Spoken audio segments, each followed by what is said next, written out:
नमस्ते दोस्तों, आपका अपने आरवी मोटिवेशनल चैनल पर हार्दिक स्वागत है। तो चलिए, आपका टाइम खराब होने से पहले बोलिए जय श्री श्याम, जय श्री कृष्ण। मैं आपको एक कहानी सुनाने जा रही हूँ। बहुत ध्यान से सुनिएगा। गरीब किसान की इच्छा। एक बार एक गरीब किसान था। उसका नाम रामू था, जिसे दुनिया में आगे बढ़ने के लिए एक बड़ा संघर्ष करना पड़ा।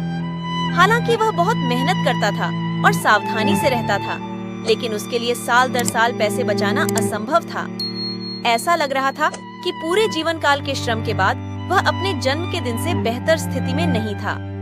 एक सुबह उसे यह विचार आया कि यदि इस कठिन दुनिया में उसे कभी किसी चीज का मालिक बनना है तो उसे बस उसके सामने आना होगा।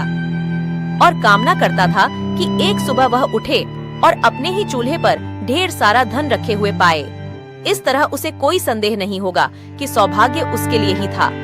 जब वह खेतों में अपने दैनिक कार्यों को करने गया तो उसने इस बारे में सोचा। एक दिन ऐसा हुआ कि वह काम कर रहा था कि खेत में कुछ झाड़ियों ने उसे पकड़ लिया और उसके कपड़े फाड़ दिए। ताकि ऐसा दोबारा न हो, रामू ने जड़ों के चारों ओर थोड़ा खोदा और मिट्टी के घड़े को जमीन से बाहर निकाला। जैसे ही उसने ऐसा किया, उसने एक बड़े मिट्टी के घड़े का ऊपरी हिस्सा खोल दिया। बड़े उत्साह में उसने थोड़ा और खोदा और फिर घड़े का ढक्कन हटा दिया।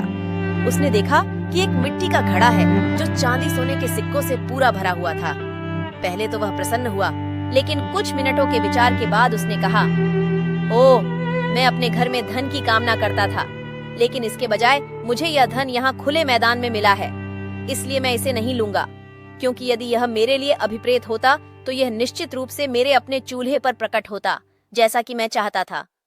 इसलिए उस रामू ने खजाना वहीं छोड़ दिया जहाँ उसे मिला था और घर चला गया। जब वह पहुंचा तो उसने अपनी पत्नी को अपनी खोज के बारे में बताया। वह स्त्री अपने पति की धन संपत्ति खेत में छोड़ देने की मूर्खता पर क्रोधित थी। जब उसका पति सोने के लिए लेट गया तो वह बाहर एक पड़ोसी के घर गई और उसे सारी बात बताई और कहा, मेरे बेवकूफ पति को खेतों में बहुत सारा धन मिला, लेकिन मूर्ख ने उसे घर लाने से मना कर दिया। जाओ और इसे अपने लिए प्राप्त करें और मेरे साथ साझा करें। पड़ोसी इस सुझाव से बहुत प्रसन्न हुआ और वह उस खजाने को खोजने के लिए निकल गया जहां महिला ने इसको बताया था। वहां जाकर उसने झाड़ियां उखाड़ी और सचमुच में एक मिट्टी का घड़ा था। उसने उसे जमीन से उठाया और खोला, लेकिन जब उसने ढक्कन उठाया तो उसे चांदी और सोने के सिक्के नहीं, बल्कि जहरीले सांपों का एक घड़ा दिखाई दिया। पड़ोसी के मन में विचार आया, वाह, वह औरत मेरी दुश्मन होगी। उसे उम्मीद थी कि मैं अपना हाथ कटवाने के लिए इस मिट्टी के घड़े में हाथ डालूंगा।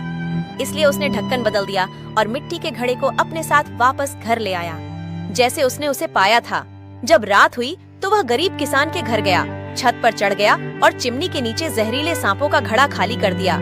जब सुबह हुई तो वह गरीब किसान रामू, जिसने सबसे पहले मिट्टी का घड़ा खोजा था, दिन की शुरुआत करने के लिए उठा ही था। जैसे ही सुबह सूरज की किरणें चूल्हे पर पड़ी, उसकी आंखें खुल गईं, क्योंकि चूल्हा चांदी सोने के सिक्कों से ढका हुआ था। उसका हृदय कृतज्ञता से भर गया। उन्होंने कहा, ओह, अंततः मैं इन धन को स्वीकार कर सकता हूँ, यह जानते हुए कि वे निश्चित रूप से मेरे लिए हैं, क्योंकि वे मेरे अपने चूल्हे पर प्रकट हुए थे, जैसा कि मैं चाहता था। किसान को यह सुनिश्चित करने की आवश्यकता क्यों थी कि धन उसके लिए है? उस समय के बारे में बताएं जब आपने कुछ नहीं लिया, क्योंकि आप निश्चित नहीं थे कि यह आपका है या नहीं। और ऐसी कहानी देखने के लिए हमारे चैनल को सब्सक्राइब करें, लाइक करें और हमारी वीडियो देखने के लिए आपको तहे दिल से धन्यवाद।